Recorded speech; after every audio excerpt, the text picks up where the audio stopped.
About a year ago, we checked out what is considered the top yakiniku restaurant here in Japan. However, recently, our friends told us we had to check out this more luxurious course. And so today, we're here at Ushigoro S to enjoy their famous $300 course and see if it's worth both the price and the hype. So come on, let's go check it out.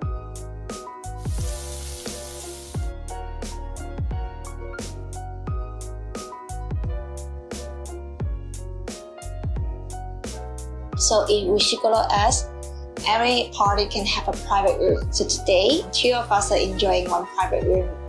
Ushigoro actually has several courses, but their most famous and most expensive one is their K course, which is a 14-part course that features many delicacies that we'll show you one by one. The first soup is beef with soft-shell turtles. Wow, soft-shell turtle. And some truffle, of course. It tastes really good. It feels very healthy actually. I can smell some herb as well. It's quite savory and you can taste a little bit of the turtle as well.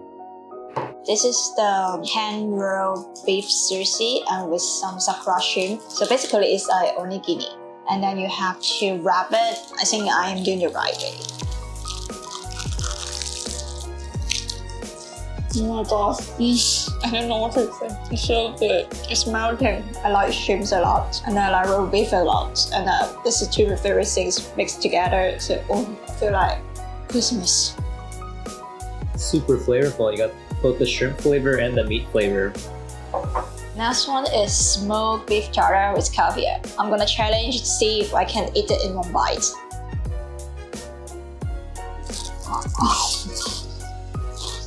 It tastes so fresh. I like it a lot. It's melting in your mouth and with the taste of caviar. So the taste is so rich, super rich. I like it. All right, my turn to try this beef tartare caviar. Super flavorful, really creamy and rich. And you got the caviar and the herb that has a little bit of extra kick to it. Next up, we have a raw, thin sliced beef with a very thin slice of squid on top of it. So if you look very closely, there's a little thin layer of like kind of white texture on top of the beef. And then on the side, you have some sea urchin. And so you're supposed to wrap the sea urchin in the beef and the squid and dip it in the soy sauce. So a little bit like sashimi. So here we go.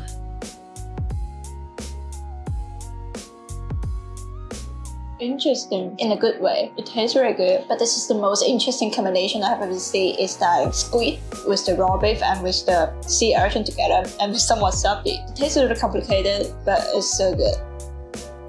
The squid flavor is a little bit stronger, but the uni is definitely very, very fresh. As a transition, before the main course, I have these 6 seasonal vegetables. I'm not going to introduce one by one because I have no idea which one is what, but we should start from here and then end it from here because it's like a dessert at the end. So I'm going to start with I think it's potato from Hokkaido. It's very small volume, everything can be finished in one bite. My favorite is the truffle oil bits because it's so creative and I like truffle oil a lot.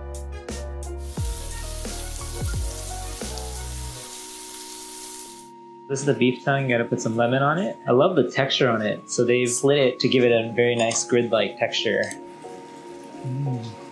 You know what it actually reminds me of? It reminds me of squid. They often cut like squid in the same texture. And so kind of got the same spongy texture that squid does as well. But obviously it's beef tongue and not squid. That's the most crispy gyutan I ever had in my whole life.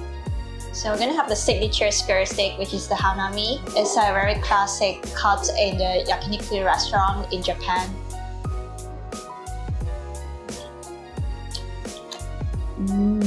It's so juicy and really soft. It's like I can literally just drink the juice. It's super rich. I don't know what to say. As a refreshment, they have the Korean style salad here. Nothing special, but it is quite refreshing.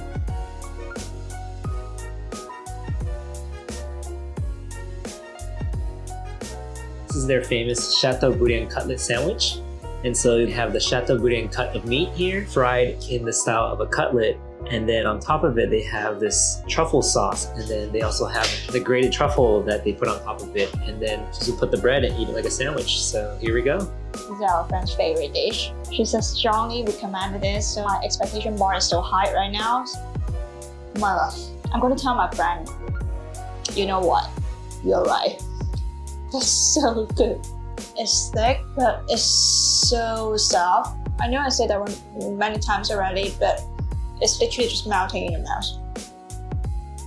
This is the lean beef shabu shabu style. Since normally shabu shabu, you're dipping it in the water, but for this one, they actually just dipped it on the grill for a couple seconds at a time to cook the beef in a very, very rare level. So afterward, there's a grilled maitake mushroom that you just roll up and eat together. Same as all their other cuts of beef. The beef is just super tender, melts right away. I think this is probably like a ponzu radish dressing. All goes together really well. I have a very bad chopstick technique, even though I'm born in a country that use chopstick a lot. This part is called a chalk flap, and this time they make it in a sukiyaki style. I guess it's a little bit sweet because sukiyaki is always sweet. So this time the sukiyaki beef is served with very thin slices of truffle on top. And you just mix it with the raw egg. The sukiyaki is always served with an egg because they want you to help you to cool down the beef.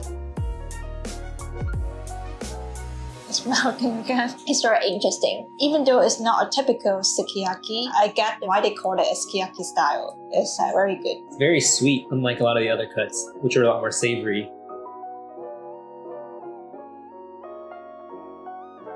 This is our last dish for tonight. It's rice with beef and some bamboo shoots. In typical Japanese fashion, they wrap up the course with a meal or like a rice dish. Oh, and the little herb at the top, they said it's a leaf from the sansho plant. And so it's like a baby plant and they cut it off and they put it in the dish to give it a little extra flavor. Beef's tasty, the rice is tasty, bamboo shoot's good. I love bamboo.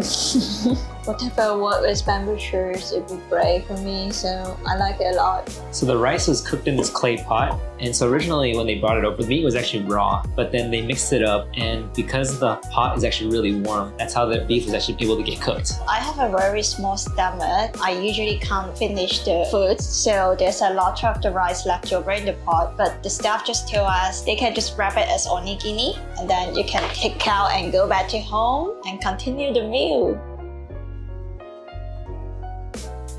So this is the dessert of the course. It's the cream cheese ice cream. It's ice cream with cheese.